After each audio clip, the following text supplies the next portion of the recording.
Hi one and all and welcome to my channel. I am the MaffsGuru and today I'm going to look at logarithms. Have you ever woken up in the middle of the night screaming at logarithms? No, me either. So it's probably a wonder why you're even watching this video. Well, undoubtedly you're watching it because someone, somewhere, a teacher in this world has suggested that you need to know about them. And that's what I'm going to talk about. But before I do, it's a great honor having you watch this video. Can you do me a favor? If you haven't already done so, there's a red arrow appearing just over there, and it says something along the lines of support me or help me, show me you're watching, and that's very much what I'd like you to do. Yes, it'll help you subscribe to my YouTube channel, where all these videos are, and I'm not making a cent from any of these videos, which is good, because I'm here doing it actually to help you, not become rich and famous. I can think of nothing worse. But if you can get the word out there so that I know that other people are watching, that would be great. Okay, enough of that. That seemed a little desperate. By the end of this lesson, we're going to deal with not only what logarithms are, but how to use them. And I think if we can understand what they are and how they come to be, it actually makes the understanding a lot better. Now, something new for this series of videos is a box is appearing over there that will tell you when I do my recap, at what time I do my theory, and a timestamp for when I do my questions. Because I know that some of you are like, oh, can we just forward to the questions? Absolutely. Well, that will help you do it over there. But I'm going to start my recap. Generally speaking, we know that in maths we can sketch graphs, and if you've done it in maths or science, we will always say to you that this is the y-axis and this is the x-axis, and we always need to make sure that our scale here is uniform. And I think that's the big point with maths. We can go up 0, 1, 2, 3, 4, 5, and 6. So all of my divisions are going up by 1. It is unlikely that we would ever draw a scale that went, oh, I don't know, 1, 10, 100, 1,000, 10,000. I mean, we might, but the problem is we're not going to get a relationship. And remember, the graphs are here to show us simply what our data looks like. It provides us with the relationship. And in many cases, we're looking for a straight line relationship. But so in this situation there, if I had done my scale like that, I would have lost a lot of marks on an exam. But sadly, not everything in life is in fact uniform. And there will be situations where, I don't know, I might do an experiment where I know it needs to look at it after 1 minute, I look at it after 10 minutes, I look after it 100 minutes, 1,000 minutes, 10,000 minutes, and 100,000 minutes. Now that sounds a long time, really, doesn't it?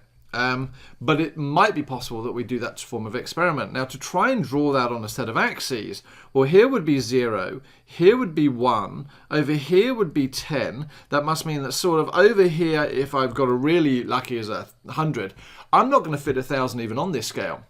And even if I did, I'm going to have sort of a little kiss here and a little kiss here and a sort of kiss there. Are they in a straight line? Who knows? Are they in a curve? Who knows? So what we try and do is find a scale that allows us to make really big numbers much smaller, or at least more uniform, and that's ultimately what logarithms are. So in this situation, I know that actually all of these are powers of 10. So if I look at this as terms of a power of 10, then I know that this is actually 10 to the 0, because anything to the power of 0 is 1, 10 to the power of 1, 10 to the power of 2, 10 to the power of 3, 10 to the power of 4, 10 to the power of 5, and so it goes on. Well, now, if I just say to myself, imagine we could define this power of 10, this 10 to the power of something, then my x values, my new x values would become 0, 1, 2, 3, 4, and 5. And notice, I've turned these numbers that are getting bigger and bigger and bigger into a sensible, uniform scale. Now, those of you who are doing further maths over here in Australia will already know that logs are used for transformations to help you find patterns and relationships between data. We sadly don't do that in methods, which is what this video is relating to at the moment. But how do I now define this power of 10? What do I use to say, okay, I want to talk about powers of 10? Well, lo and behold, that is where we get log. And we put a little 10 down here to say we're now dealing with powers of 10. If I had log 3, then I'd be dealing with powers of 3. So 3 to the power of 0, 3 to the power of 1, 3 to the power of 2, 3 to the power of 3. See how this is beginning to work? Logarithms and bases are really important because if we read them correctly, then actually I don't see how these questions are particularly complicated. We now know that it has something to raising numbers to powers. We're just using these logarithms to stand for powers of numbers. So this is a beautiful example here. So log 3 of 9. Now what it says is 3 to what power? That's what that log 3 stands for. 3 to what power would give me 9? So the answer would have to be 2, because 3 squared is 9. What about this one here? Log 10 of 1,000. Well, 10 to what power gives me 1,000? 3, because 10 to the power of 3 is 1,000. And this one here, log A1 equals 0. Now, I've put an A there because it just stands for a general formula. But let's change that. Let's make that a 9. Log 9 to what power gives me 1? Well, anything to the power of 0 will give me 1. In fact, that's the only thing that will give me 1. So, log 9, 1 equals 0. And what it's basically saying is it doesn't matter what number is down here. If it's a 1 here, then it's 0 there. And that's actually a really, really important rule. Now, what do logarithm graphs look like? When I load up my standard trusty desmos.com, or my CAS calculator if you're over here in Australia, I can sketch these things. Chosen to do y equals log 10x. All right, so this is my log graph. And what I'm doing is, here is my y values, here are my x values, and I'm saying, well, I'm using all my 0 up to infinity and beyond to draw this graph. Now, the first thing we notice is here, when x equals 1. So what we're saying is log base 10 of 1 equals, well, we've just done that, right? Anything that we have here is 0. So my y value is 0 there. And actually, this point here is standard for all log graphs that aren't transformed. So if I had log 9, if I had log 7 of x, if I had log 2 of x, every single log graph goes through that point there, which is 1, 0. What you'll notice is it's sort of curves, but as it gets closer and closer to the y-axis, it never actually touches. Why? Well, as it turns out, the line x equals 0 is an asymptote, i.e. it will get closer and closer and closer to it, but it will never, ever touch. And you're going to go, why? And I'm going to say, just chill for 10 seconds. Okay, so sketching these graphs is useful, and it's important to know what a logarithm actually looks like. The most important, though, is that it always goes through 1, 0, so long as it's not being transformed. And by that I mean dilated, reflected, translated. If we then go and say, well, can we write this in a different way? Yes, we have y is equal to the log base 10 of x. Now, I've just said, we can think of that as 10 to what power gives me x? And they've actually given me the answer of there. So we now know that we can express x as 10 to the power of y. And again, if I say log base 9 of 81 equals 2, then what we're saying is 9 to the power of 2 is equal to 81. And just comparing those together, they're exactly the same thing. Now, it's weird, but I don't actually ever remember it that way. I don't know why. I always try and backtrack it from this 9 to what power is. I just think it's a little bit easier. Now, if we were to actually compare it to this function here, so we had 10 to the power of y is equal to x, and 10 to the power of x is equal to y. What do you notice? Well, in each of those equations, the x and the y has just swapped. And whoa! If I swap the x and the y, it means I have the inverse. Absolutely. These things are then actually the inverse of each other. And if you remember what an inverse is, it is just the reflection of the line y equals x. So looking at my graph here, that green dotted line is the line y equals x. This graph here actually turns out to be the line y equals 10 to the power of x. That's my exponential curve. And we've dealt with those before. We've dealt with the idea that they curve up, they get faster and faster and faster, exponential growth. In this situation, it goes to the point 0, 1. Why? Well, anything to the power of 0. So if I had here y is equal to 10 to the power of 0, we know anything to the power of 0 is 1. When we reflected in the line y equals x, what do we notice? We end up with the yes, y is equal to the log 10 x of graph. Now, for maths, log base 10 is the standard that we use in pretty much everything, yes? We can use other logs to try and trick you, but many cases you'll hear me talking about log base 10. Now, we'll come back to drawing those later. There is one special one that you need to know about in methods 3 and 4 as well. And if you're not in Australia again, this is useful to you. And that is the graph of y equals e to the x. Now, e, I believe, is Euler's constant. Euler, E-U-L-E-R, apostrophe S, Euler's constant. If you want to look it up, Google it, Wikipedia. It's fabulous reading. I didn't look it up, it's fine. But what we know is that there is this special number e that appears in life, the universe, and absolutely everything. And so, because we like to try and trick you in maths, well, yes, we're going to use that as well. Probably more than you're actually going to like. But the point of it is, they're exactly the same. If I was to draw the graph of y equals e to the power of x, this is exactly what I get. Again, it's that nice curved shape up, goes to the point 0, 1. Again, because y is equal to e to the 0. When I put 0 in as x, anything by the power of 0 is 1. Thank you very much. And then you'll notice I've done one coordinate, which is 1, 2.718. Now that's massively, massively shortened, okay? Euler's constant, this e value goes on and on and on to infinity and beyond. But it's there just to show you what happens. This dotted line, once again, is the line y equals x, because when I'm reflecting the line y equals x, I will end up with a function's inverse. Yay! And you can see quite naturally here, we have the inverse, goes through 1, 0, marvelous. 0, 1 goes to 1, 0. We have our coordinate, which was 1, e, now becomes e, 1. And it follows very much that same idea, trying to do it right for the camera, with that curve. What we noticed in this situation, yes, is that our asymptote is x equals 0 for my log graph, and y equals 0 for my standard exponential graph. And I should probably have put those on my diagram. But where am I going with all of this?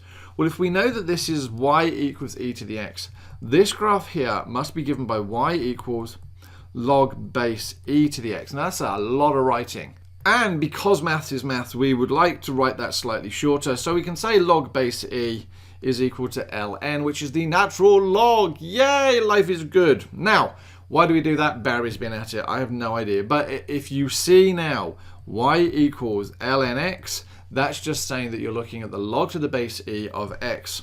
So we know how these things are beginning to look. What about decimal values and their logs? Decimal values are numbers too. We shouldn't exclude them. Okay, don't exclude them. So if we had log, as I say here, if we have log base 10 of 10 equals 1, that's fine. Do you know why? Yes, because 10 to what power gives me 10? Oh, 1. But what about log of 10 of 0.1? 10 to what power gives me 1/10? So 10 to what power gives me 1 on 10? Well, we know that we can rewrite 1 on 10 as 10 to the power of minus 1. And there we go. So the log base 10 of 0.1 happens to be -1. So we're going to have negative values there as well.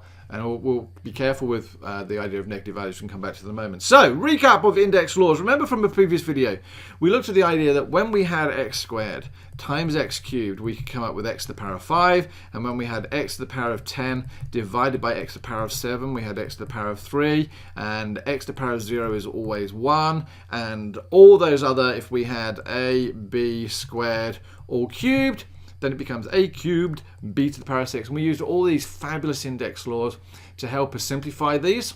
Well, guess what, ladies and gentlemen? Yay! The crowd goes crazy. There are logarithm laws too. And so there are 5 of them that are quite important to actually know. Now, the first one is this here. If I have 2 logs added together, so log base a of m plus log base a of n, we actually multiply those logs together. That's exactly the same as multiplying those logs together. So for example, if I had log base 10 of 3 plus log base 10 of 6, then what I can say is that that is the log base 10 of 3 times 6, which equals log base 10 of 18. All right, so basic rule, but used ever such a lot. Now, when the same way as when we add logs, we multiply them. Remember with indices laws, when we did the opposite thing, we did the opposite thing, if that made any sense. So if I have the log base a of m minus the log base a of n, then it's the same as the log base a of m divided by n. Now that is freaking awesome, but don't confuse it if you get it the wrong way around. Now I'm just going to do a little bit of an aside. In many cases in maths, we might say to you log base 10 of 6 divided by log base 10 of 3. So many people think that this is the same as that rule there. It really isn't. To have that rule there, we would have the log base 10 of 6 on 3. That situation there, I could split that up into log base 10 of 6 minus log base 10 of 3. That would work. Sadly, this is not the same. One other point, just because one of my students did this, you cannot cancel these things out just to leave 2. Why? Because it doesn't mean that. It's a new number system. I know in many cases where you see x on the top and an x on the bottom, you cancel the fractions out.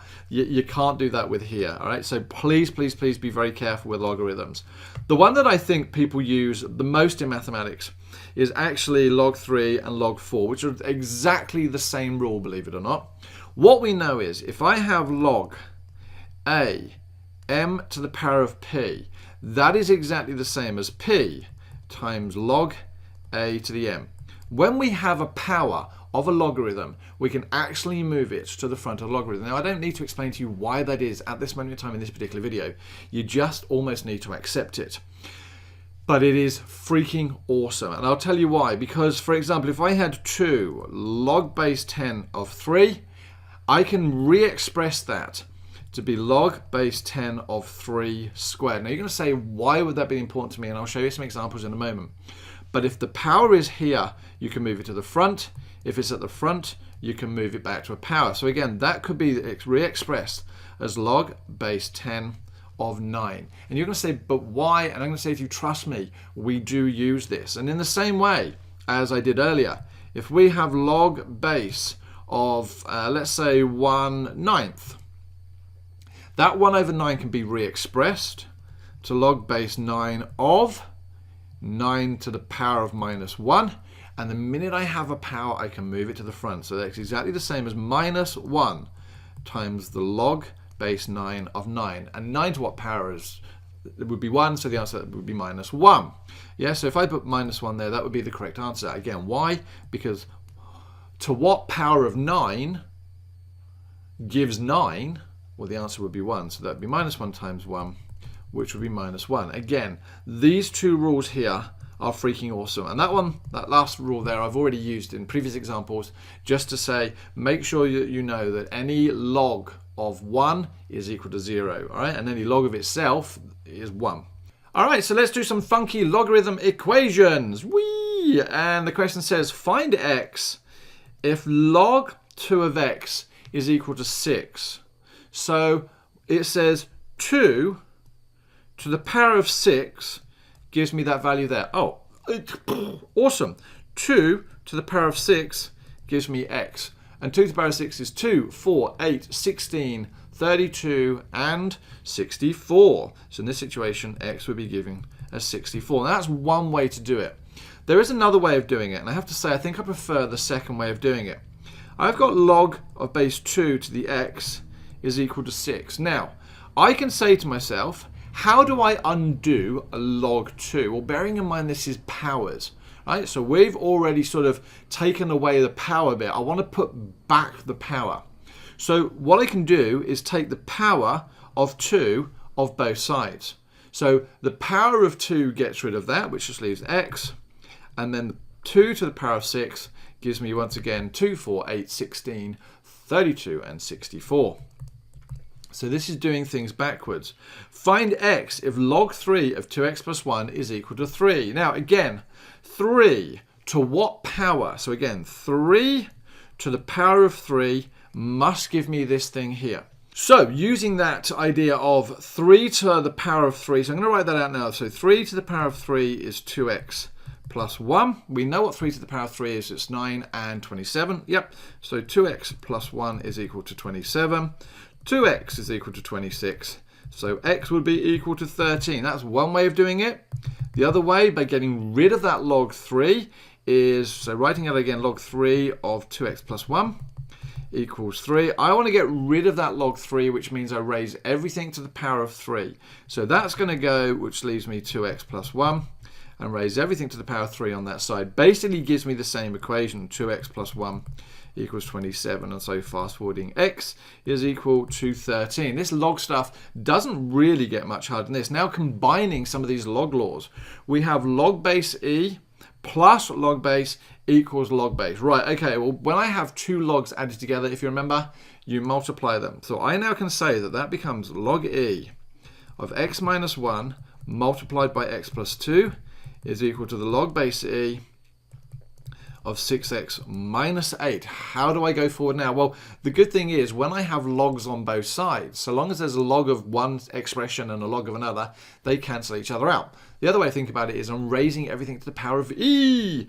So they cancel.